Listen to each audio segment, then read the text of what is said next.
Hi guys, நம்ம இன்றைக்கி ஜிஎஸ்டியில் time of supply பற்றி பார்க்க போகிறோம். ரொம்ப முக்கியமான ஒரு கான்செப்ட்டு. நான் எப்பயும் சொல்கிற மாதிரி தான், ஜிஎஸ்டியில் நீங்கள் பெரிய டாபிக்ஸ்லாம் படிச்சுட்டு போனாலும் பரவாயில்ல, சின்ன டாபிக்ஸ் தான் மிஸ் பண்ணாதீங்க எப்பயுமே. ஸோ அதே மாதிரி தான் டைம் ஆஃப் சப்ளை வந்து ரொம்ப சின்ன கான்செப்ட்டு. கொஞ்சம் நீங்கள் டைம் ஸ்பெண்ட் பண்ணி படித்தாலே போதும், ஈஸியாகவே ஸ்கோர் பண்ணலாம். கண்டிப்பாக உங்களோட எக்ஸாம்லேயும் வந்து ஒரு 4 to 8 மார்க்ஸ் வரைக்கும் எதிர்பார்க்கலாம். நீங்கள் இன்டர்மீடியட்டாக இருந்தாலும் சரி, ஃபைனலாக இருந்தாலும் சரி, கண்டிப்பாக 4 to 7, 8 மார்க்ஸ் உங்களுக்கு கண்டிப்பாக எக்ஸாமில் வரும். ஸோ இது ஈஸியும் கூட. நான் ஃபஸ்ட்டு டைம் ஆஃப் சப்ளைனா என்னென்னு சொல்கிறேன்.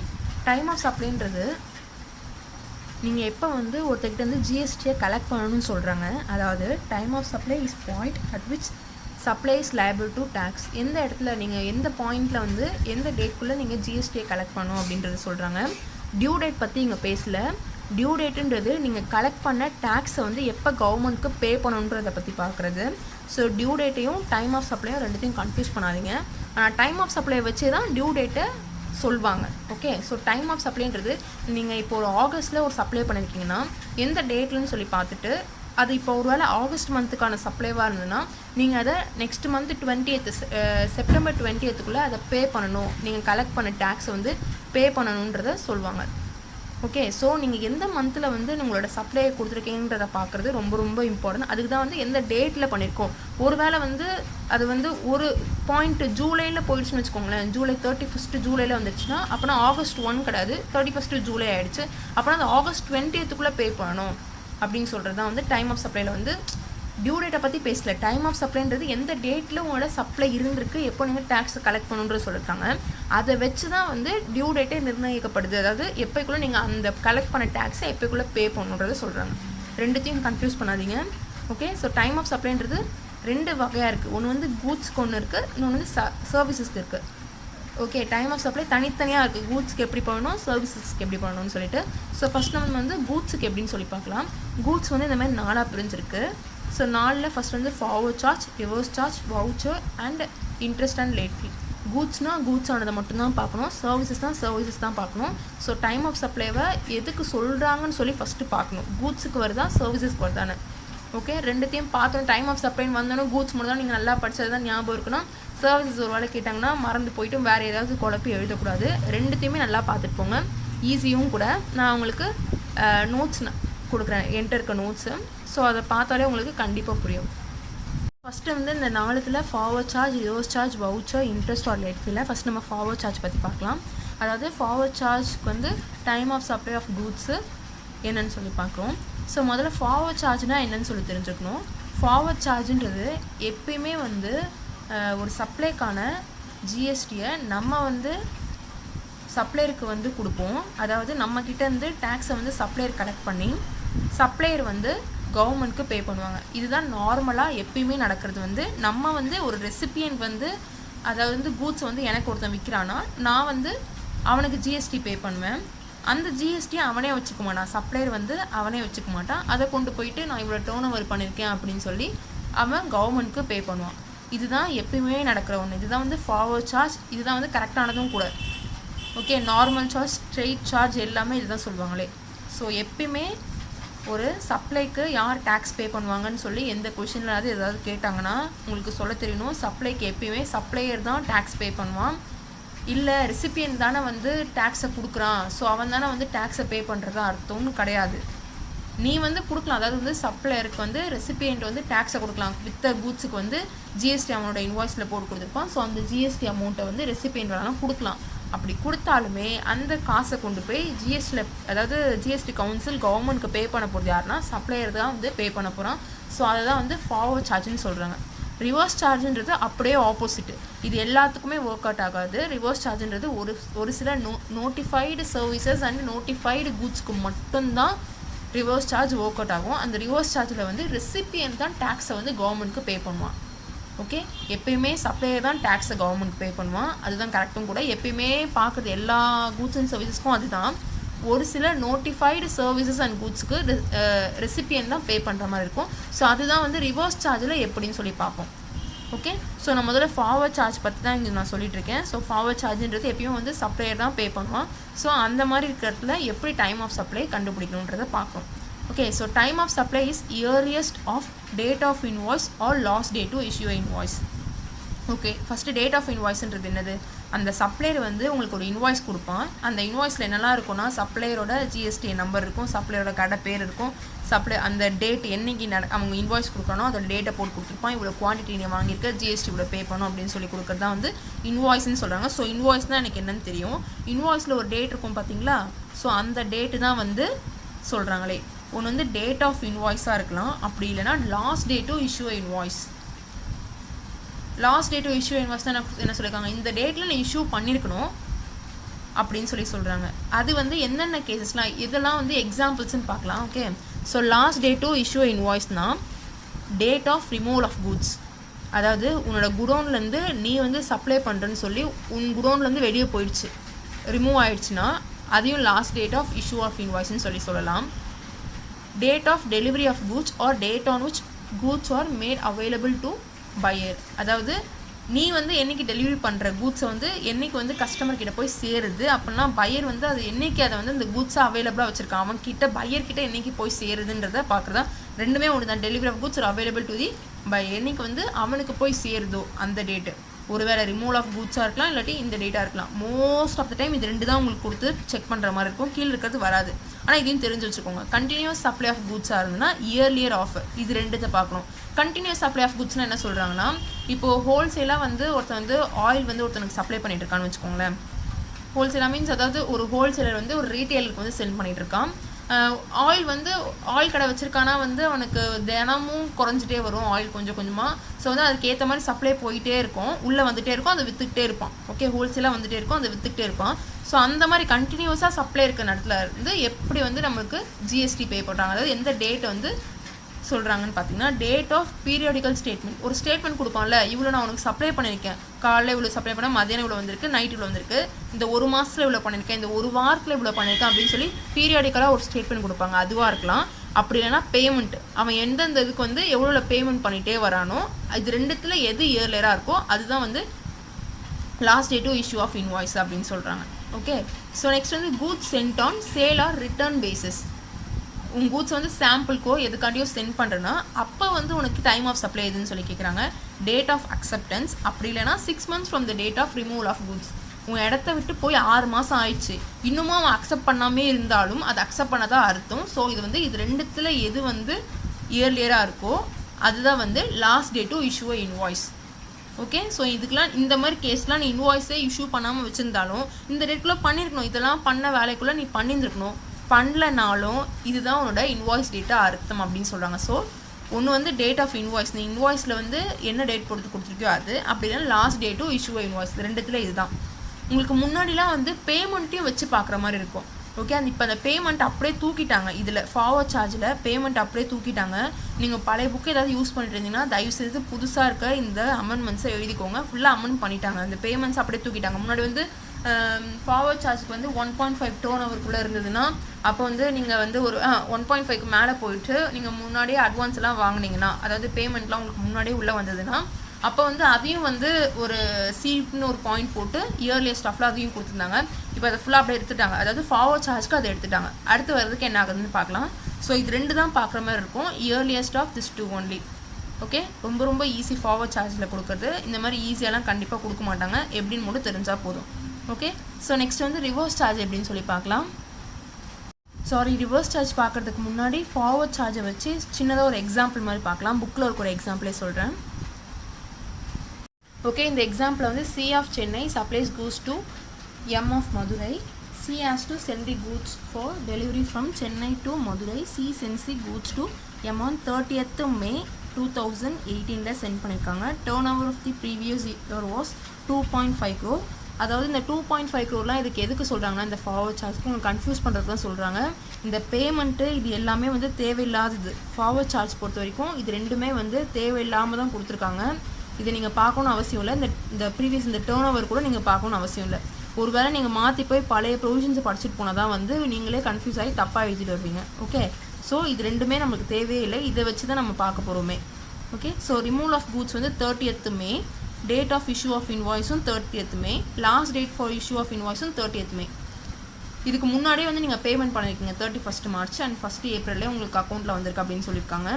இது ரெண்டும் உங்களுக்கு இதுக்கு முன்னாடி நடந்திருந்தாலும் நீங்கள் இதை அட்வான்ஸாக வாங்கின மாதிரி இப்போ இதை வந்து அந்த அட்வான்ஸ் அப்படியே அந்த கான்செப்டே எடுத்துட்டாங்க. நீங்கள் அட்வான்ஸாக வந்து கூட்ஸ்க்கு வாங்கலாம் அப்படின்னு சொல்லி அதுக்கு தான் உங்களுக்கு டைம் ஆஃப் சப்ளை அந்த ரேட்டுக்கு தான் நீங்கள் பே பண்ணணும் ஜிஎஸ்டி அப்படின்னு இல்லை அப்படின்னு சொல்லி கவர்மெண்ட்லேயே சொல்லிட்டாங்க. ஸோ அதனால தான் இந்த பேமெண்ட்டுன்ற கான்செப்டே எடுத்துட்டாங்க, அட்வான்ஸுன்ற கான்செப்டே எடுத்துட்டாங்க.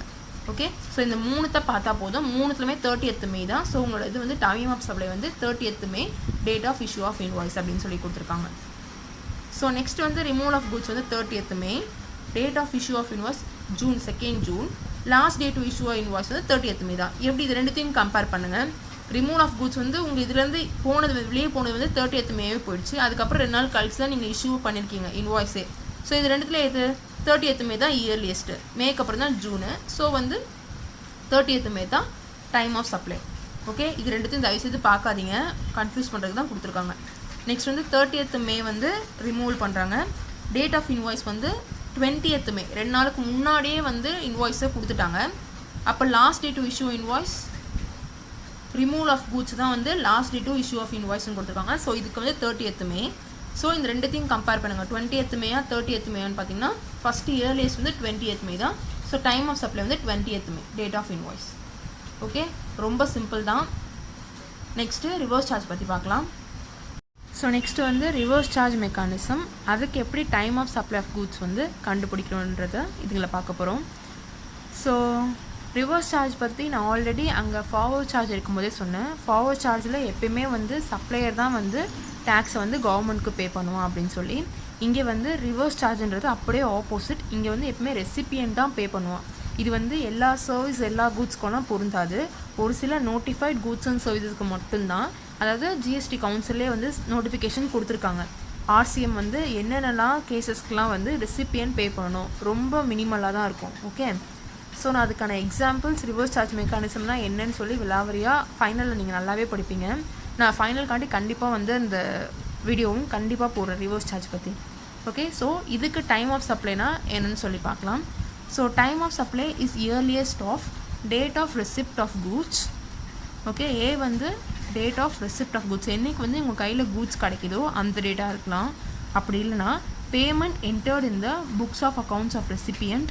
ஏன் இங்கே ரெசிபியன்ட் பற்றி பேசுகிறாங்க? எப்பயுமே வந்து சப்ளையரை பற்றி தானே எப்பயும் பேசுவாங்க, இங்கே மட்டும் ஏன் ரெசிபியன்ட் பற்றி பேசுகிறாங்க? இங்கே ரெசிபியன் தான் டேக்ஸை பே பண்ண போகிறான் கவர்மெண்ட்க்கு. ஸோ அவனோட புக்ஸில் அவன் எப்போ வந்து என்டர் பண்ணியிருக்கான், அதாவது பேமெண்ட் நான் இத்தனை தேதியில் கொடுத்துருக்கேன் அப்படின்னு சொல்லி எப்போ என்டர் பண்ணுறாங்களோ அந்த டேட்டு. அப்படி இல்லைனா payment debited in the bank account. ரெசிபியனுக்கு எப்போ பேமெண்ட் டெபிட் ஆகுதோ அவனோட பேங்க் அக்கௌண்ட்டில். ஓகே, இந்த 2 டேட்டில் எது earlier, whichever is earlier. Okay, so payment debited in the bank account of recipient தான் இதுவும். Payment entered in the books of the accounts of recipient. ஒருவேளை அவன் பேமெண்ட் டெபிட்டே ஆகலனாலும் புக்ஸில் என்டர் பண்ணிட்டான், இந்த டேட்டில் தான் வந்து சப்ளை நடந்திருக்கு இவ்வளோ பேமெண்ட் அப்படின்னு சொல்லி அவன் புக்ஸில் என்டர் பண்ணிட்டானா ரெசிபியன்ட், அந்த டேட்டை தான் வந்து அந்த டேட் வந்து இது ரெண்டுத்தையும் கம்பேர் பண்ணுறப்ப முன்னாடி இருந்ததுன்னா அதுதான் வந்து டேட் ஆஃப் சப்ளை அப்படின்னு சொல்கிறாங்க, அதாவது டைம் ஆஃப் சப்ளை. நெக்ஸ்ட் வந்து date immediately following 30 days from the date of issue of invoice by the supplier. அதாவது சப்ளையர் வந்து எப்போ இஷ்யூ பண்ணுறானோ இன்வாய்ஸு அந்த டேட்லேருந்து 30 நாள். இது ரொம்ப முக்கியமான பாயிண்ட்டு. நான் ஏன் அப்படி சொல்கிறேன்னா, இதை பார்த்தோன்னே எல்லாருமே வந்து இன்வாய்ஸோட டேட்டை கொடுத்தோன்னே ஓகே சூப்பர் இன்வாய்ஸ் டேட்டே கொடுத்துட்டாங்க, மொத்தத்துக்கும் இதுதான் வந்து டைம் ஆஃப் சப்ளை அப்படின்னு சொல்லி கன்க்ளூட் பண்ணிடுவீங்க. அப்படி கிடையாது. அந்த டேட்டை வந்து எதுக்கு கொடுக்குறாங்கன்னா, நீங்கள் அதுலேருந்து 30 days கணக்கு பண்ணுறதுக்காண்டி மட்டும்தான் அந்த டேட்டை கொடுக்குறாங்க. அந்த இன்வாய்ஸ் டேட்டை வச்சு ஒன்றுமே நீங்கள் பண்ணக்கூடாது. இஷ்யூ ஆஃப் இன்வாய்ஸ் இந்த டேட்லேருந்து following 30 days from the date of invoice, இந்த டேட்லேருந்து 30 நாள் நீங்கள் கணக்கு பண்ணி எடுத்து வச்சுக்கணும். அந்த டேட்டை இது ரெண்டுத்துடன் கம்பேர் பண்ணி எது நீங்கள் மூணுத்தில் எது வந்து முன்னாடி எந்த டேட் வந்து முன்னாடி இருக்கோ அதுதான் வந்து டைம் ஆஃப் சப்ளை அப்படின்னு சொல்கிறாங்க. ஸோ சி பாயிண்ட்டு ரொம்ப ரொம்ப முக்கியமான ஒரு பாயிண்ட்டு. இங்கே டேட் ஆஃப் இன்வாய்ஸை அப்படியே எடுத்து வச்சுக்கக்கூடாது. அதுலேருந்து 30 நாளை கனெக்ட் பண்ணுறதுக்கு மட்டும்தான் வந்து அந்த டேட் ஆஃப் இன்வாய்ஸ் கொடுக்குறாங்க. அந்த டேட் ஆஃப் இன்வாய்ஸை வச்சு யூஸ் பண்ணக்கூடாது சம்மில். அதுலேருந்து 30 நாள் கனெக்ட் பண்ணி எடுத்து வச்சுக்கோங்க. நெக்ஸ்ட் பேமெண்ட் இதை பற்றி ஏதாவது கொடுத்தாங்கன்னா அந்த டீட்டெயில்ஸ் எடுத்து வச்சுக்கோங்க. Date of receipt of goods, இது மூணுத்தையும் வச்சு தான் வந்து ரிவர்ஸ் சார்ஜில் டைம் ஆஃப் சப்ளை கண்டுபிடிக்கிறாங்க. ஓகே, இதுக்கு ஒரு எக்ஸாம்பிள் பார்க்கலாம். ஓகே, நெக்ஸ்ட் வந்து நான் இந்த எக்ஸாம்பிள் எடுத்திருக்கேன். Mister A registered person received goods bidi leaves from B and unregistered dealer. Mister B issues invoice on 1st July 19. அதாவது ஒருத்தர் வந்து பிடி லீவ்ஸ் வந்து ஒருத்தர்கிட்டேருந்து வாங்கியிருக்காரு. உங்களுக்கு மோஸ்ட் ஆஃப் த டைம் கொஷினில் வந்து பிடி லீவ்ஸ் வந்து ஆர்சிஎம் கீழே நோட்டிஃபைட் ஆனதா இல்லையான்னு சொல்லி கொடுத்துருவாங்க. அப்படி கொடுக்கலனாலும் ஃபைனலில் தான் மோஸ்ட்லி அப்படி கொடுக்க மாட்டாங்க. அப்படி கொடுக்கலனாலும் உங்களுக்கு தெரிஞ்சிருக்கணும் ஆர்சிஎம் கீழே பிடி லீவ்ஸ் வந்து ஆல்ரெடி நோட்டிஃபைடான ஒரு கூட்ஸு. ஸோ பிடி லீவ்ஸை பார்த்தோன்னே இது வந்து ஆர்சிஎம் கீழே தான் வந்திருக்கு. ஓகே, ஸோ ஆர்சிஎம் மாதிரி தான் வந்து டைம் ஆஃப் சப்ளை நமக்கு இதுக்கு கண்டுபிடிக்கணும் அப்படின்னு சொல்லி உங்களுக்கு தெரியணும். ஓகே, இன்னொரு பாயிண்ட் என்னென்னா registered person received goods from unregistered dealer. அதுவும் உங்களுக்கு இன்னொரு எக்ஸ்ட்ரா பாயிண்ட் மாதிரி தான். அதாவது வந்து இந்த பிடி லீவ்ஸ் வந்து யார் ப்ரொடியூஸ் பண்ணுவாங்கன்னா ஒரு அக்ரிகல்ச்சரிஸ்ட்க்கு வந்து ஜிஎஸ்டியிலேருந்து எல்லாமே ஃபுல் அண்ட் ஃபுல் எக்ஸம்டட் தான். ஓகே, ஸோ அந்த மாதிரி ஆளுங்கிட்டேருந்து நீங்கள் வந்து ஒரு கூட்ஸை வாங்கினீங்கன்னா அப்போ வந்து ரெசிபியன் தான் பே பண்ணணும். டேக்ஸை வந்து கவர்மெண்ட்டுக்கு ரெசிபியன் பே பண்ணணும் அப்படின்னு சொல்கிறாங்க. ஸோ இதில் 2 பாயிண்ட், ஒன்று பிடி லீவ்ஸ்னு சொல்லி கொடுத்ததுனால இதை வச்சு ஆர்சிஎம்னு கண்டுபிடிக்கலாம். அப்படின்னா இந்த ரெஜிஸ்டர்ட் பர்சன் அன்ரிஜிஸ்டர்ட் டீலரை வச்சு ஆர்சிஎம் சொல்லி கண்டுபிடிக்கலாம். ஓகே, கண்டுபிடிச்சாச்சு. நெக்ஸ்ட் வந்து ஆர்சிஎம் மாதிரி தான் இதை பார்க்கணும். ஆர்சிஎம்னா மொத்தம் நம்ம 3 பார்த்தோம். Date of receipt of goods, அப்படிலாம் பேமெண்ட் வச்சு பார்க்குறது, அப்படியும் இல்லைனா இன்வாய்ஸ் கொடுத்துருந்தாங்கன்னா அதுலேருந்து 30 டேஸை கண்டுபிடிச்சி பார்க்குறது. ஸோ ஃபஸ்ட் வந்து அவங்க இன்வாய்ஸோட டேட் கொடுத்துருக்காங்க. இந்த இன்வாய்ஸை அப்படியே ராவாக யூஸ் பண்ணக்கூடாது. 1 ஜூலை 19 அதை 30 டேஸ்க்கு மாற்றிடணும். அதாவது அன்னிலேருந்து 30 டேஸை மாற்றிடணும். 30 டேஸ்க்கு மாற்றுறப்ப கரெக்டாக 30th டே வைக்கக்கூடாது, 31st டேக்கு வந்துடணும். ஓகே, ஸோ இதுலேருந்து 30 டேஸ் பார்த்தீங்கன்னா 1 ஜூலைலேருந்து 30 டேஸ் பார்த்தீங்கன்னா 30th ஜூலை வரும். நெக்ஸ்ட் டே பார்த்தீங்கன்னா 31st ஜூலை 19. ஓகே, இன்வாய்ஸ் கொடுத்தாங்கன்னா அப்படியே யூஸ் பண்ணக்கூடாது ஆர்சிஎம் பொறுத்த வரைக்கும். ஓகே, நெக்ஸ்ட் அதுலேருந்து 30 டேஸ் கண்டுபிடிச்சி வச்சுக்கணும். ஓகே, அதுலேருந்து இண்டிபெண்டன்ட் கேசஸ் இந்த மாதிரி கேசஸ்லாம் இருந்ததுன்னா நீங்கள் எதை வந்து டைம் ஆஃப் சப்ளை சொல்வீங்க அப்படின்னு சொல்லி கேட்குறாங்க. Mister A received goods on 15th July 19, payment on which is not yet made. அதாவது பேமெண்ட் இன்னும் எதுவும் மேட் பண்ணல, ஆனால் வந்து கூட்ஸை வந்து ரிசீவ் பண்ணிட்டான் 15th மேக்கு. ஓகே, 15ஆம் தேதியே வந்து கூட்ஸை வந்து ரிசீவ் பண்ணியாச்சு. ஆனால் அதுக்கான இன்வாய்ஸ் வந்து இதுக்கானது பார்த்தோன்னா 30th. நீங்கள் இன்வாய்ஸ் இங்கே பார்த்தா அப்படியே சொல்லக்கூடாது. 15th இது 1 ஜூலை. ஸோ ரெண்டுத்தையும் இன்றைக்கி இயர்லியஸ் பார்த்தீங்கன்னா 1 ஜூலை தான். ஸோ இந்த 31st தான், அப்படி கிடையாது. இதுதான் இதுக்கான டேட்டு. இவ்வளோ டைம் கொடுத்துருக்காங்க, 31st வரைக்கும் ஒரு ரெசிபியனுக்கு டைம் கொடுத்துருக்காங்க. ஓகே, நீ இந்த டேட்டில் வந்து அவன் இன்வாய்ஸ் பேர் கொடுத்தாலும் இதுலேருந்து 30 நாள் நீ எடுத்துக்கோ, டைம் எடுத்துகிட்டு நீ பே பண்ணால் போதும் ஆர்சிஎம் சப்ளைஸ்க்கு அப்படின்னு சொல்லி கவர்மெண்ட்டே ஒன்று சொல்கிறாங்க. ஸோ அதனால் 31st ஜூலை 19, 15th ஜூலை ரெண்டுத்தையும் தான் கம்பேர் பண்ணுவேன். ஸோ கூட்ஸ் என்ன ரிசீவ் பண்ணியிருக்காங்க, நம்ம ஃபஸ்ட்டு பாயிண்ட் என்ன பார்த்தோம், receipt of goods. So 15th ஜூலைக்கே பண்ணிட்டாங்க. ஸோ இதுக்கு டைம் ஆஃப் சப்ளை என்னது 15th ஜூலை 19. ஓகே, ஸோ இதுக்கான time of supply 15th July 19. Next வரலாம். Mr A received goods on 3rd August 19, made payment for the same on 4th August 19. ஓகே, ரெண்டுமே ஆகஸ்ட்டில் இருக்குது. ஆனால் ஜூலைலேயே வந்து உங்களுக்கான டேட் முடிஞ்சிச்சு. இந்த இன்வாய்ஸ் கொடுத்து 30 நாள் கழித்து உங்களுக்கு ஒரு டைம் கொடுத்தாங்க. அந்த டேட்டே முடிஞ்சிச்சு. அந்த டேட் முடிஞ்சதுக்கப்புறம் தான் நீங்கள் ரிசீவே பண்ணுறீங்கன்னா இது ரெண்டுத்துக்கும் முன்னாடி இந்த டேட் வந்துடுச்சு. ஓகே, ஜூலைக்கு அப்புறம் தான் ஆகஸ்ட்டு. ஸோ ஜூலை 31st தான் இதுக்கு டைம் ஆஃப் சப்ளை. நெக்ஸ்ட் வந்து Mr A made payment on 8th July and received goods on the same date. பேமெண்ட்டும் 8th ஜூலையே பண்ணிவிட்டு அன்றைக்கே ரிசீவும் பண்ணிட்டாங்க.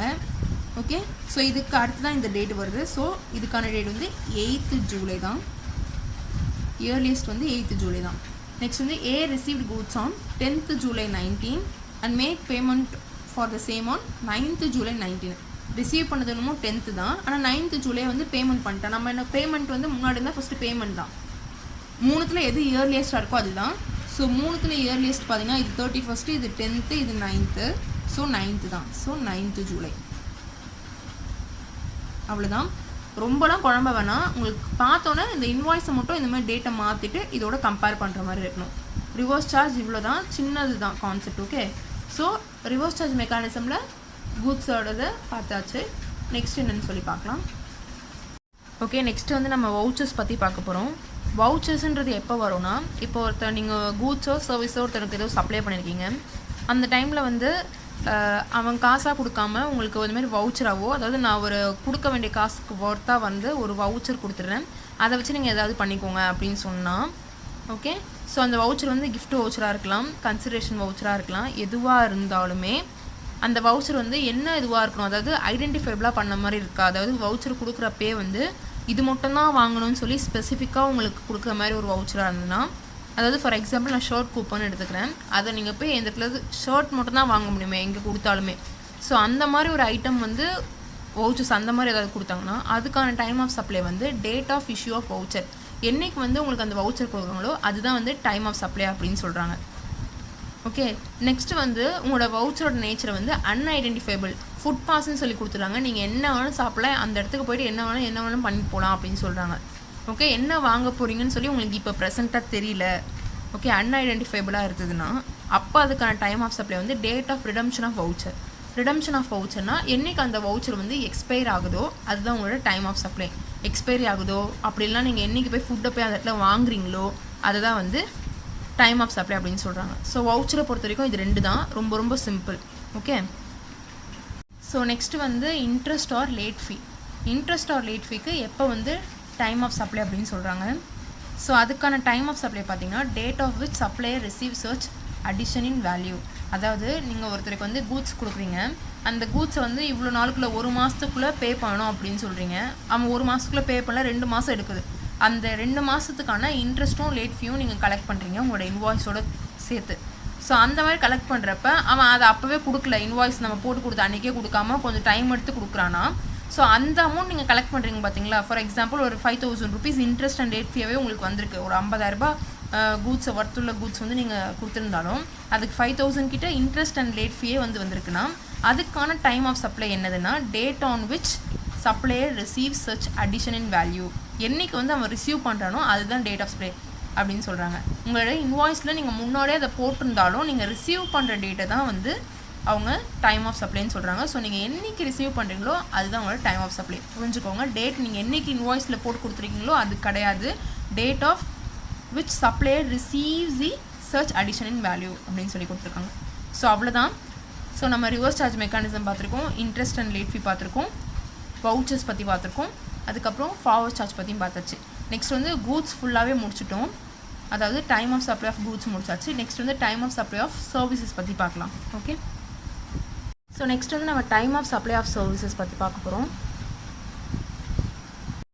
ஸோ நெக்ஸ்ட் வந்து time of supply of services பற்றி பார்க்க போகிறோம். ஸோ இதுவும் வந்து ரெண்டாக பிரிஞ்சிருக்கு, forward charge and reverse charge அப்படின்னு சொல்லி. ஸோ ஃபஸ்ட் வந்து ஃபார்வர்ட் சார்ஜ் பற்றி பார்க்கலாம். நீங்கள் அங்கே கூட்ஸ்க்கு நான் என்ன எக்ஸ்ப்ளனேஷன் கொடுத்தனோ அதே தான். ஸோ ஃபார்வர்ட் சார்ஜுன்றது எப்பயுமே வந்து சப்ளையர் தான் கவர்மெண்ட்க்கு டேக்ஸ் பே பண்ணுவாங்க. அதாவது நம்மக்கிட்டேருந்து கலெக்ட் பண்ணி கவர்மெண்ட்க்கு டேக்ஸை வந்து சப்ளையர் தான் பே பண்ணுவாங்க அப்படின்றாங்க. ஃபார் எக்ஸாம்பிள் இப்போ நம்ம ஒரு ஆர்கிடெக்சரல் சர்வீசஸ் வந்து ஒரு இன்ஜினியரிங்கிட்டேருந்து வாங்குறோன்னா அந்த இன்ஜினியர் வந்து நம்மளுக்கு ஒரு இன்வாய்ஸ் போட்டு கொடுப்பாரு. அந்த இன்வாய்ஸ்க்கு நம்ம டேக்ஸை வந்து அவர்கிட்ட பே பண்ணுவோம். அந்த டேக்ஸை கொண்டு போய் அவர் ஜிஎஸ்டியில் அதாவது கவர்மெண்ட்க்கு டேக்ஸை பே பண்ணிடுவாங்க.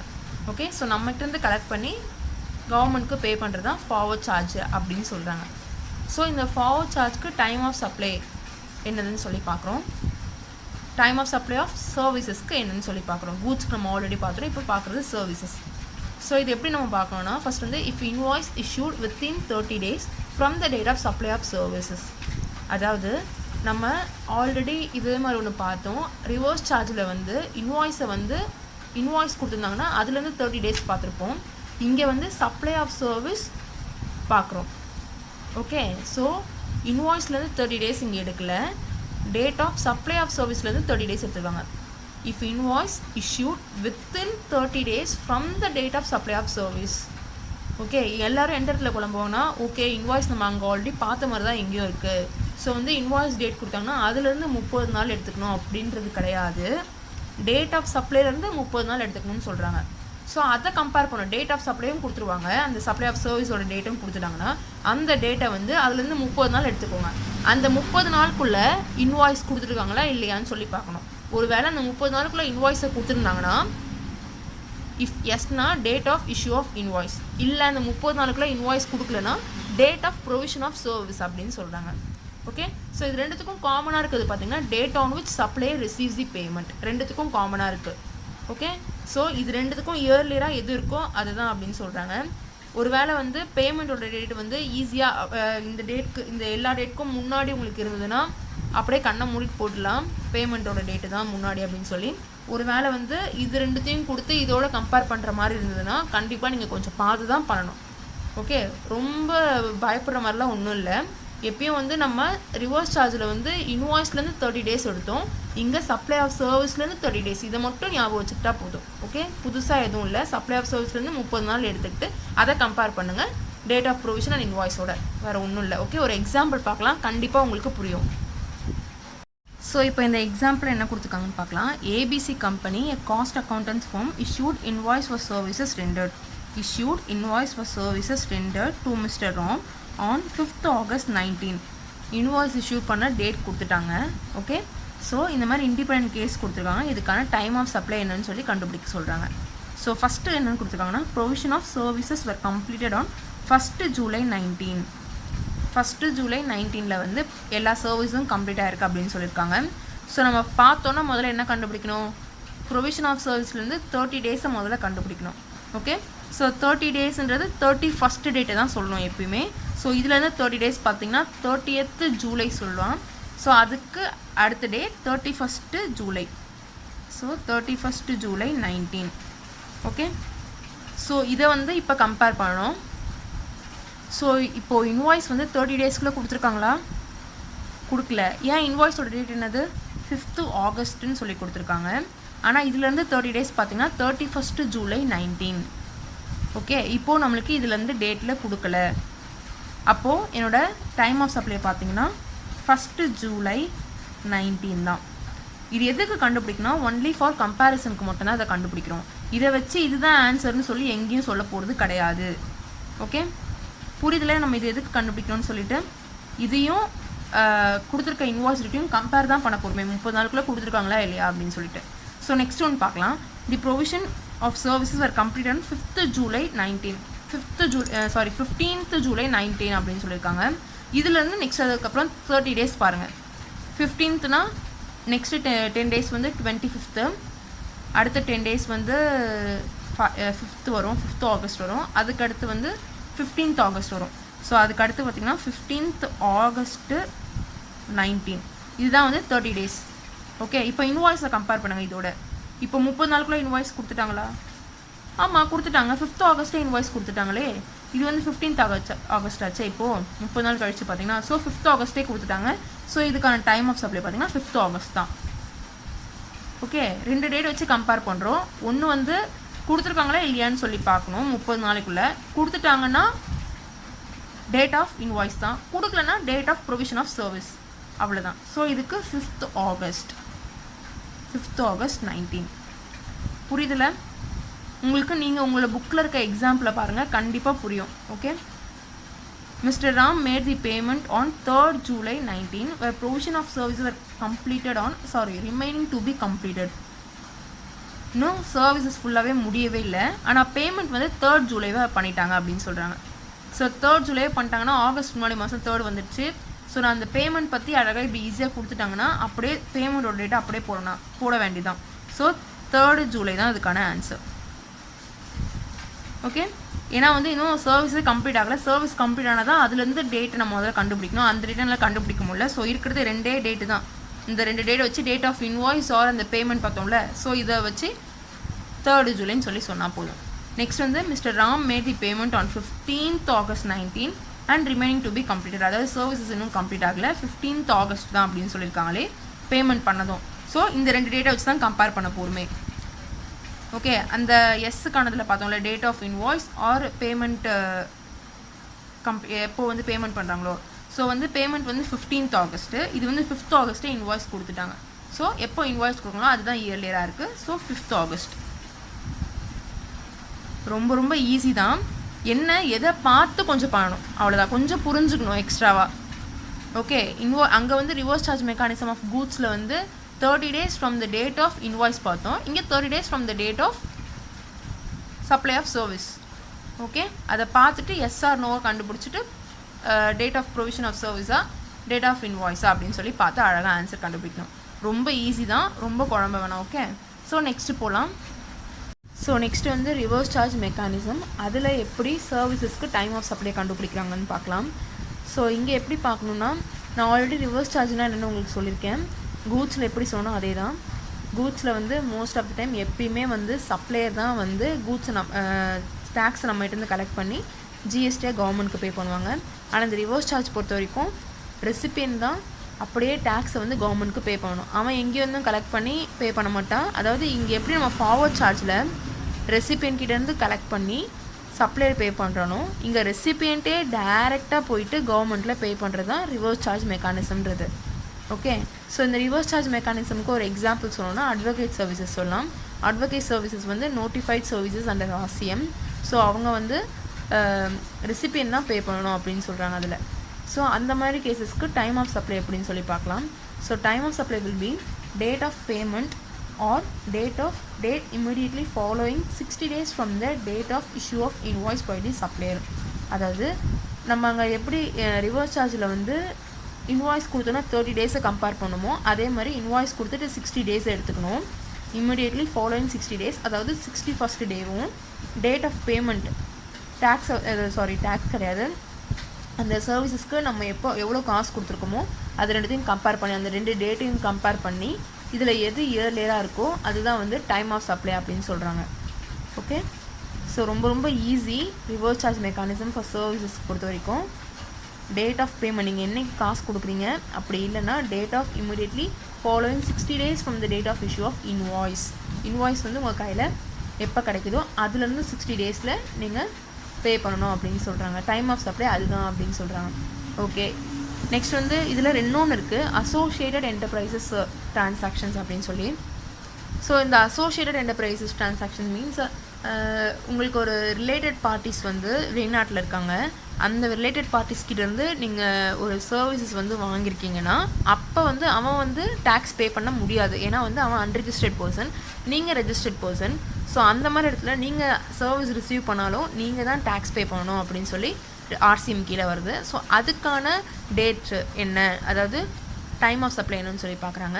ஸோ இதுக்கும் டேட் ஆஃப் என்ட்ரி இந்த books of accounts of the recipient of supply or date of payment, இது ரெண்டுத்தில் எது இயர்லியரோ அதுதான் அப்படின்னு சொல்கிறாங்க. இது மோஸ்ட் ஆஃப் த டைம் கேட்க மாட்டாங்க, சும்மா தெரிஞ்சுக்கோங்க என்னன்னு சொல்லிட்டு. ஒரு வேளை 2 மார்க்ஸில் எங்கேயாவது திடீர்னு உங்களை குழப்பணும்னு சொல்லி கேட்டாலும் கேட்க சான்ஸ் இருக்குது. ஸோ RCM இவ்வளோ தான். டைம் ஆஃப் சப்ளை பொறுத்த வரைக்கும் சர்வீசஸில் அவ்வளோதான். கூட்ஸை பற்றியும் நம்ம பார்த்தாச்சு, வவுச்சர்ஸ் எல்லாமே பார்த்துட்டோம். ஸோ இவ்வளோ தான் வந்து டைம் ஆஃப் சப்ளைன்றது. ஸோ இது தெரிஞ்சுக்கிட்டாலே உங்களுக்கு போதும். புக்கில் இருக்க வந்து இல்லஸ்ட்ரேஷன்ஸ்லாம் கொஞ்சம் பார்த்தீங்கனாலே உங்களுக்கு ஓரளவு தரவாயிரும். அதுக்கப்புறம் கொஷின் பேப்பரில் இருக்க சம்ஸோ கொஞ்சம் பாருங்கள், கண்டிப்பாக உங்களுக்கு ஈஸியாக முடிச்சிடலாம் time of supply. Okay, thank you so much.